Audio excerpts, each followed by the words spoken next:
નમસ્કાર મિત્રો, સ્વાગત છે તમારું આજના એક નવા વિડીયોની અંદર। તો મિત્રો આજના સમાચાર વિશે વાત કરવાની છે એ પહેલા જો તમે ચેનલમાં પહેલીવાર આવ્યા હોય તો મિત્રો ચેનલને જરૂરથી સબસ્ક્રાઇબ કરી દેજો અને મિત્રો જો તમને વિડીયો પસંદ આવે તો મિત્રો વિડીયોને એક લાઈક પણ જરૂરથી કરી દેજો। તો મિત્રો આજના પ્રથમ સમાચારમાં જોઈએ તો મિત્રો આજે અંબાલાલ પટેલે મોટી આગાહી કરી છે। મિત્રો હવામાનના નિષ્ણાત એવા અંબાલાલ પટેલે આજે મોટી આગાહી કરી છે। મિત્રો 2 ફેબ્રુઆરી સુધી વાતાવરણમાં પલટો આવશે અને મિત્રો ગુજરાતના મહેસાણા, સાબરકાંઠા તેમજ મિત્રો અરવલ્લીમાં કમોસમી વરસાદ પડશે તેવું અત્યારે અંબાલાલ પટેલે જણાવ્યું છે અને મિત્રો દક્ષિણ ગુજરાત અને સૌરાષ્ટ્રના કેટલાક ભાગોમાં પણ વાદળછાયું વાતાવરણ રહેવાની શક્યતા અંબાલાલ પટેલે વ્યક્ત કરી છે અને મિત્રો આ ઉપરાંત કમોસમી વરસાદથી ખેડૂતોના ઊભા પાકને મોટું નુકસાન થશે તેવું પણ મિત્રો અંબાલાલ પટેલે જણાવ્યું છે। મિત્રો ત્યાર પછીના સમાચાર જોઈએ તો મિત્રો આજે સોના ચાંદીના ભાવમાં મોટો ઘટાડો થયો છે। મિત્રો તમને ખબર હશે કે છેલ્લા 2 દિવસની અંદર મિત્રો સોના ચાંદીની અંદર મોટો ઘટાડો થયો છે। મિત્રો બુલિયન્સ માર્કેટની અંદર ચાંદીની અંદર સીધો 1,07,971 રૂપિયાનો ઘટાડો થયો છે।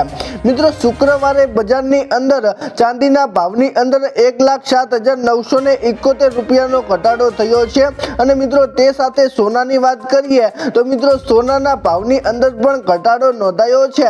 મિત્રો 33,000 રૂપિયા સીધો જ સોનાની અંદર ભાવ તૂટ્યો હતો અને મિત્રો અમેરિકામાં ક્વિઝ વોશની ફેડ પ્રમુખ તરીકે નિમણૂક અને મિત્રો ડોલર ઇન્ડેક્સમાં ઉછાળાને કારણે રોકાણકારોએ નફાખોરી કરી છે અને મિત્રો ટ્રમ્પ અને ડોમેક્સ્ટે વચ્ચેની સમજૂતી વૈશ્વિક બજારમાં સ્થિરતા લાવશે અને મિત્રો કિંમતો પર ક્રેશ થઈ છે।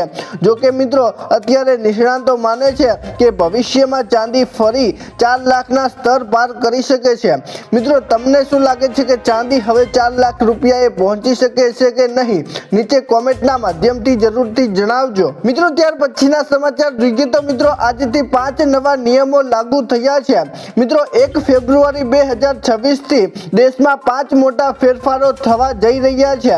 મિત્રો સામાન્ય માણસના બજેટ પર સીધી અસર કરશે અને મિત્રો મહિનાની શરૂઆતમાં એલપીજી ગેસ સિલિન્ડર, સીએનજી અને પીએનજીના ભાવમાં સુધારો થઈ શકે છે અને મિત્રો આ ઉપરાંત વાહન ચાલકો માટે ફાસ્ટેગના નિયમો વધુ સક્રિય થશે અને મિત્રો ક્રેડિટ કાર્ડના વપરાશ સંબંધિત નીતિઓમાં પણ બદલાવ આવશે અને મિત્રો બીજી તરફ સિગરેટ, પાન મસાલા કે તંબાકુ જેવી વસ્તુઓ મોંઘી થવાની શક્યતા છે અને મિત્રો જેનાથી વ્યસન કરવું પણ મોંઘું બનશે તેવું અત્યારે કહેવામાં આવ્યું છે। મિત્રો ત્યાર પછીના સમાચાર જોઈએ તો મિત્રો આજે ગેસ સિલિન્ડરના ભાવમાં વધારો થયો છે।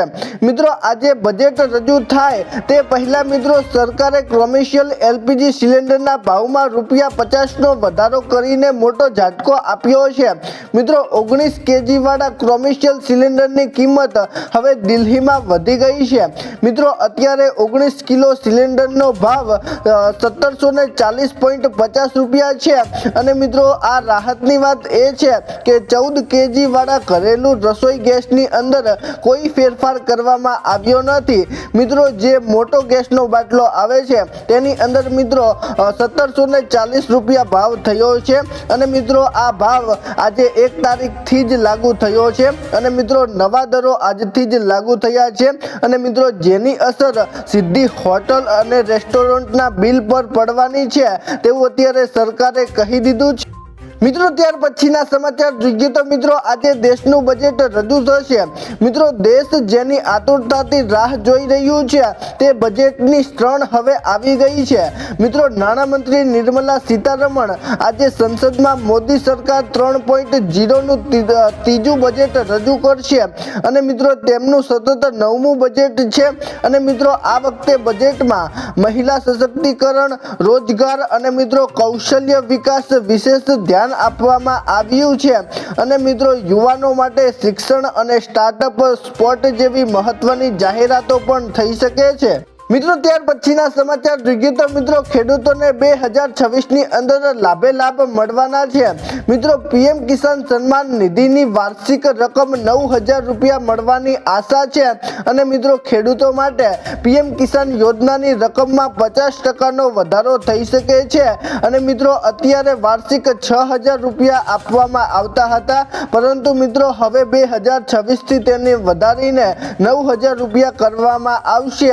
જો કે મિત્રો સરકાર આ રકમ વધારશે તો મિત્રો સરકારી તિજોરીઓ પર વાર્ષિક અંદાજે 95000 કરોડનો ખર્ચ થશે અને મિત્રો જેનો સીધો જ લાભ 11 કરોડ ખેડૂત પરિવારને મળશે।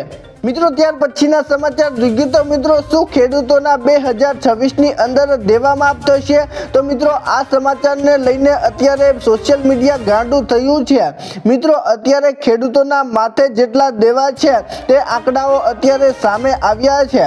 મિત્રો અત્યારે ગુજરાતના ખેડૂતો ઉપર બેંક સહિતનું કુલ 144 લાખ કરોડ રૂપિયા જેટલું દેવું છે અને મિત્રો ગુજરાતની બેંકમાં કુલ અત્યારે 55.77 લાખ જેટલા ખાતામાં અત્યારે ખેડૂતોએ પૈસા લીધેલા છે અને મિત્રો રાજ્યના ખેડૂતો ઉપર ગુજરાત કરતા દેવાનું ભારણ ઓછું હોવાના આંકડાઓ અત્યારે દર્શાવી રહ્યા છે અને મિત્રો લોકસભાની અંદર પણ આ આંકડા રજૂ થયા છે અને મિત્રો આવનાર સમયની અંદર ખેડૂતોના દેવા માફીનો મુદ્દો લોકસભામાં જાય અને ખેડૂતોના દેવા માફીની પૂરેપૂરી શક્યતા અત્યારે દેખાઈ રહી છે। તો મિત્રો તમને શું લાગે છે 2026ની અંદર ખેડૂતોના દેવા માફ થશે કે નહીં? નીચે કોમેન્ટના માધ્યમથી જરૂરથી જણાવજો અને મિત્રો જો તમને આજનો વિડીયો પસંદ આવ્યો હોય તો મિત્રો વિડીયોને લાઈક કરી ચેનલને જરૂરથી સબસ્ક્રાઇબ કરી દેજો। તો મિત્રો ચાલો મળીશું એક નવા વિડીયો સાથે,